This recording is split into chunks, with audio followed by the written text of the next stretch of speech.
नमस्कार मित्रांनो, पशुसंवर्धन विभागाअंतर्गत विविध योजना राबविल्या जातात. त्यातील एक नाविन्यपूर्ण योजना. या योजनेअंतर्गत गाई म्हशीचे वाटप असेल, शेळी मेंढीचे वाटप असेल किंवा कुक्कुटपालन वाटप असेल, या योजनेसाठी आता ऑनलाईन पद्धतीने अर्ज मागविणे सुरू झाले आहे. आता यासाठी नेमके कोण पात्र आहेत, अर्ज नेमका कशा पद्धतीने करायचा, अर्ज करण्यासाठी आवश्यक कागदपत्र कोणते लागणार आहेत, तर आता आपल्याला या व्हिडिओच्या माध्यमातून गाई म्हशीचे वाटप असेल, शेळी मेंढी वाटप असेल, कुक्कुटपालन वाटप असेल, या योजनेसाठी आपल्याला ऑनलाईन पद्धतीने आपल्या मोबाईलवरून घर बसल्या अर्ज नेमका कशा पद्धतीने करायचा आहे, याविषयी सविस्तर माहिती आजच्या या व्हिडिओच्या माध्यमातून आपण जाणून घेणार आहोत.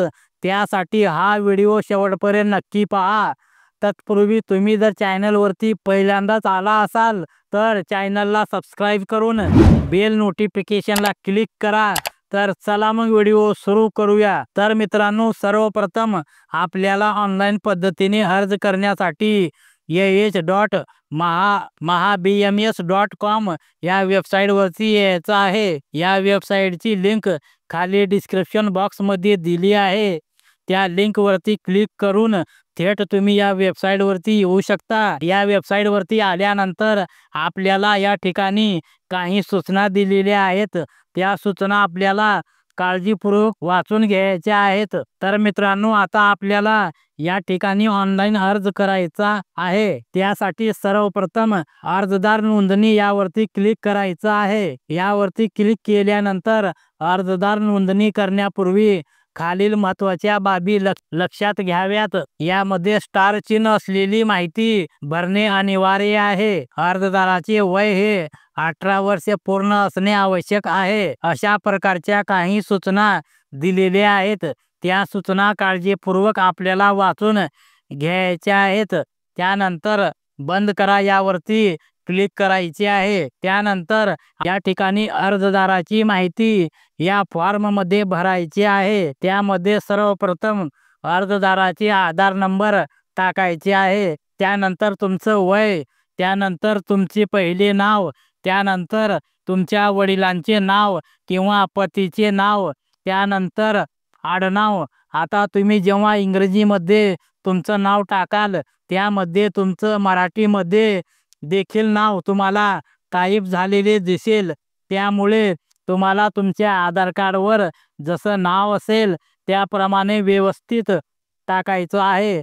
त्यानंतर तुमचं लिंग सिलेक्ट करायचं आहे. स्त्री किंवा पुरुष जे असेल ते सिलेक्ट करायचं आहे. त्यानंतर तुमचा मोबाईल क्रमांक या ठिकाणी टाकायचा आहे. त्यानंतर तुमचा जिल्हा या ठिकाणी सिलेक्ट करायचा आहे. त्यानंतर तालुका सिलेक्ट करायचा आहे. त्यानंतर तुमचं गाव सिलेक्ट करायचं आहे. दिलेल्या पर्यायामधून जात प्रवर्ग सिलेक्ट करायचा आहे. त्यानंतर जात प्रमाणपत्र आहे का, असेल तर होय करायचं आहे, नसेल तर नाही करायचे आहे. त्यानंतर दिव्यांग प्रवर्गातून अर्ज करावयाचा आहे का, तुम्ही जर अपंग असाल तर होय करा, अन्यथा नाही करा. त्यानंतर तुम्ही दारिद्र्य रेषेखालील आहात का, असाल तर होय, नसेल तर नाही करा. लक्षात ठेवा, या ठिकाणी जर तुम्ही होय केलात तर तुम्हाला या ठिकाणी दारिद्र्य रेषेखालील यादीचा नंबर या ठिकाणी टाकावे लागेल. त्यानंतर शैक्षणिक पात्रता तुमची काय आहे निवडायची आहे. त्यानंतर या ठिकाणी तुमच्याकडे जर शेती असेल तर त्या शेतीचे क्षेत्र या ठिकाणी टाकायचे आहे, नसेल तर काहीही टाकायची आवश्यकता नाही. त्यानंतर रेशन कार्ड नंबर या ठिकाणी टाकायचा आहे. त्याचबरोबर बँकेचे नाव या ठिकाणी टाकायचे आहे. त्यानंतर तुमचे बँक खाते क्रमांक, त्यानंतर IFSC कोड, शाखा कुठली आहे, ही सर्व माहिती व्यवस्थित भरायची आहे. त्यानंतर आता तुम्हाला या ठिकाणी अर्जदाराचा फोटो अपलोड करायचा आहे. त्यानंतर अर्जदाराची स्वाक्षरी या ठिकाणी अपलोड करायची आहे. त्यानंतर अर्जदाराची कौटुंबिक माहिती भरायची आहे. त्यामध्ये तुम्हाला टीप दिलेली आहे. अर्जदाराने एकूण कुटुंब संख्येतून स्वतःचे नाव वगळून इतर सदस्यांची नावे राशन कार्ड अनुसार भरावी. तुमच्या रेशन कार्डवर संख्या किती आहे तुम्हाला वगळून त्यापैकी पुरुष किती आणि स्त्री किती संख्या टाकायची आहे. त्यानंतर एकूण संख्या ऑटोमॅटिक आलेली दिसेल.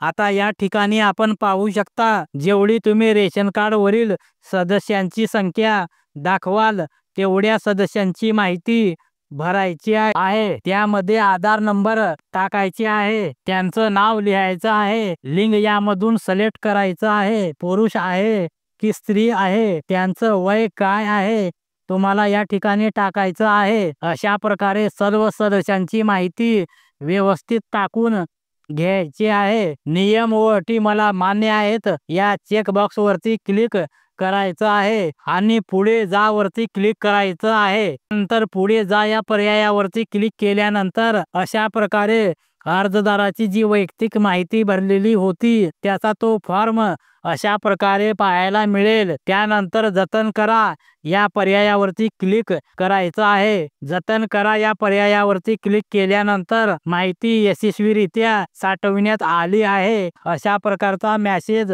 आपल्याला या ठिकाणी पाहायला मिळेल. आता तुमच्या नोंदणीकृत मोबाईल नंबर वरती एक SMS तुम्हाला आलेला पाहावयास मिळेल. त्यामध्ये एक पासवर्ड आलेला पाहावयास मिळेल. अर्जदाराचा आधार कार्ड नंबर आणि तो SMS मध्ये आलेला पासवर्ड टाकून लॉग इन करायचे आहे. लॉग इन केल्यानंतर परत तुम्हाला काही सूचना दाखविल्या जातील. त्या सूचना व्यवस्थित एकदा वाचून घ्यायच्या आहेत आणि बंद करा वरती क्लिक करायचं आहे. त्यानंतर तुम्ही जो सर्वप्रथम वैयक्तिक माहिती भरलेली होती, अर्ज भरलेला होता, तो अर्ज तुम्हाला या ठिकाणी पाहायला मिळेल. त्यानंतर आता मागणी करा. तुम्हाला कशासाठी मागणी करायची आहे? राज्यस्तरीय दुधाळ गाई म्हशीचे वाटप यासाठी मागणी करायची आहे का किंवा खाली दिलेल्या योजनेसाठी अर्ज करायचा आहे? तुम्हाला ज्या योजनेसाठी अर्ज करायचा आहे ती योजना सिलेक्ट करायची आहे. त्यानंतर आपण पाहू शकता खाली काही प्रश्न विचारले जातील. या प्रश्नाचे योग्य होय नाही यामध्ये उत्तर द्यायचे आहे. तर मित्रांनो ही सर्व प्रश्न योग्य पद्धतीने भरणे बंधनकारक आहे. अर्जदार महिला बचत गटाची सदस्य आहे का? असेल तर होय करायचं आहे आणि आपल्या बचत गटाचे नाव या ठिकाणी टाकायचं आहे. नसेल तर नाही करायचं आहे. त्यानंतर अर्जदार भूमिहीन आहे का? असेल तर होय करायचं आहे, नसेल तर नाही करायचं आहे. अर्जदार 1 ते 2 हेक्टर पर्यंतचे अल्पभूधारक आहे का? असेल तर होय करायचं आहे, नसेल तर नाही करायचं आहे. त्यानंतर अर्जदार सुशिक्षित बेरोजगार आहे का? असेल तर होय करायचा आहे, नसेल तर नाही करायचं आहे. त्यानंतर मागील 3 वर्षात मी किंवा कुटुंबातील व्यक्तीने कोणत्या शासकीय पशुधन वाटपाच्या योजनेचा लाभ घेतला आहे का? या ठिकाणी नाही करायचा आहे. त्यानंतर अर्जदाराच्या कुटुंबातील कोणी व्यक्ती शासकीय, निमशासकीय, स्थानिक संस्थेच्या सेवेत अथवा सेवानिवृत्त वेतनधारक तसेच कुटुंबातील कोणीही व्यक्ती राज्य, केंद्र शासनाच्या तसेच स्थानिक स्वराज्य संस्थेचे सदस्य, पदाधिकारी, लोकप्रतिनिधी आहेत का? या ठिकाणी नाही करायचं आहे. त्यानंतर 1 मे 2001 नंतर तिसरे जन्मलेले अपत्य आहे का? या ठिकाणी नाही करायचं आहे. त्यानंतर अर्जदार महानगरपालिका, नगरपालिका, नगर परिषद, कटक मंडळे, नगरपंचायत चा रहिवासी आहे का?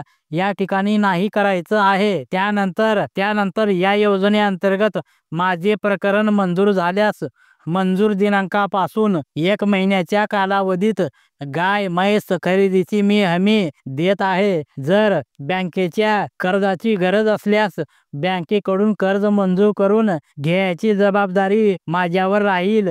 अनुदानाची रक्कम मला अनुदान स्वरूपात गटाची खरेदी झाल्यानंतर माझ्या बँक खात्यावर जमा केली जाणार आहे याची मला पूर्ण कल्पना आहे. या ठिकाणी होय करायचं आहे. त्यानंतर काही नियम व अटी या ठिकाणी दिलेल्या आहेत. या सर्व नियम व अटी व्यवस्थित वाचायच्या आहेत. हे नियम व अटी मला मान्य आहेत या बॉक्सवरती क्लिक करायचं आहे आणि त्यानंतर आपल्याला पुढे चला या पर्यायावरती क्लिक करायचं आहे. त्यानंतर तुम्ही कोणत्या योजनेसाठी हा फॉर्म भरलेला आहे त्या योजनेचे नाव आणि तुम्ही जो भरलेला फॉर्म आहे तो पूर्ण फॉर्म तुम्हाला या ठिकाणी दाखवला जाईल. यामध्ये जर तुम्हाला काही बदल करायचा असेल तर बदल करा या पर्यायावरती क्लिक करून तुम्ही तो बदल करू शकता आणि नसेल तर तुम्हाला या ठिकाणी जतन करा या पर्यायावरती क्लिक करायचं आहे.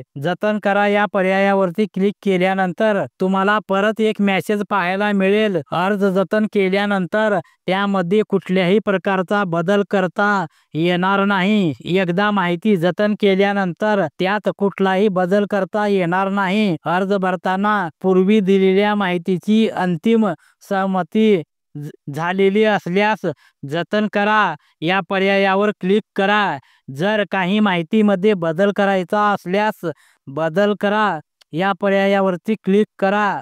तर या ठिकाणी काही बदल करायचे नाही त्यामुळे जतन करा या पर्यायावरती क्लिक करतो.